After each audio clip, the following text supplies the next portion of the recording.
The Lives of the Saints by Father Alban Butler, December 23rd. 10 Martyrs of Crete. Upon the publication of the edict for persecuting the Christians under Decius, by the activity of a barbarous governor in seeing it rigorously executed, the Isle of Crete, now called Candia, soon became one large field of blood. Among the martyrs who there triumphed over the world, the devil, and sin, none were more conspicuous than Theodulus, Saturninus, Euporus, Gelasius, Eunicianus, Zoticus, Cleomenes, Agathopus, Basilides, and Evaristus, commonly called the 10 Martyrs of Crete. The first three were citizens of Gortyna, the metropolis, where they had probably been grounded in the faith by Saint Cyril, bishop of that city, who was beheaded for the faith in the same persecution, and is honored in the Roman martyrology on the 9th of July.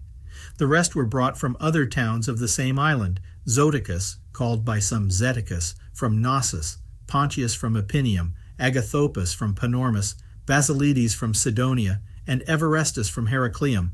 Their zeal had united them in their confession of Christ. They were apprehended, insulted, dragged on the ground, beaten, stoned, covered with phlegm and spittle, and at length presented to the governor of the island at Gortyna, and the 23rd of December was appointed for their trial.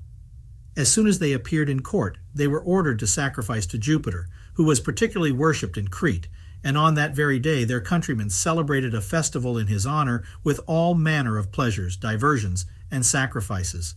The martyrs answered they could never offer sacrifice to idols. The president said, "You shall know the power of the great gods. Neither do you show respect to this illustrious assembly, which adores the great Jupiter, Juno, Rhea, and the rest." The martyrs replied, "Mention not Jupiter, O President, nor his mother Rhea. We are no strangers to his pedigree or to the history of his life and actions. We can show you his grave. He was a native of this island, the tyrant of his country, and a man abandoned to every kind of lust, even with his own sex. With these crimes he defiled himself every hour, and made use of spells and enchantments to debauch others. Those who look upon him as a god must look upon it as a divine thing to imitate his lust and intemperance." The proconsul, not being able to deny or confute what they alleged, swelled with rage, and the people were ready to tear them to pieces upon the spot, if he had not restrained them, and commanded the martyrs to be inhumanly tormented several ways.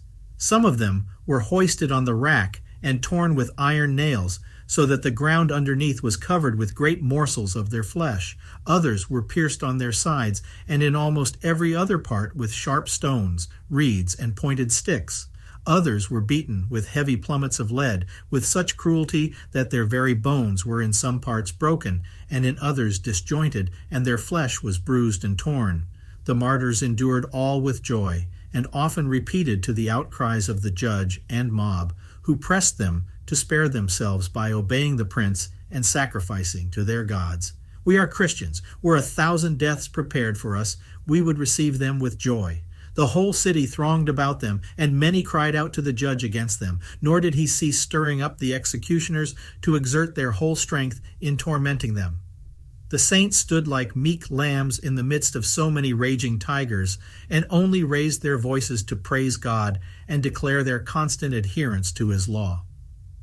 The proconsul, at length seeing himself vanquished, condemned them to die by the sword. The soldiers of Christ went forth triumphant to the place of execution without the city, praying to their last breath that God would have mercy on them and on all mankind, and would deliver their countrymen from the blindness of spiritual ignorance and bring them to see him in his true light. They were ambitious who should first receive his crown.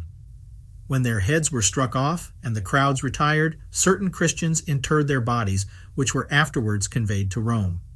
The fathers who composed the Council of Crete in 558, writing to the Emperor Leo, say that through the intercession of these holy martyrs, their island had been till that time preserved from heresy.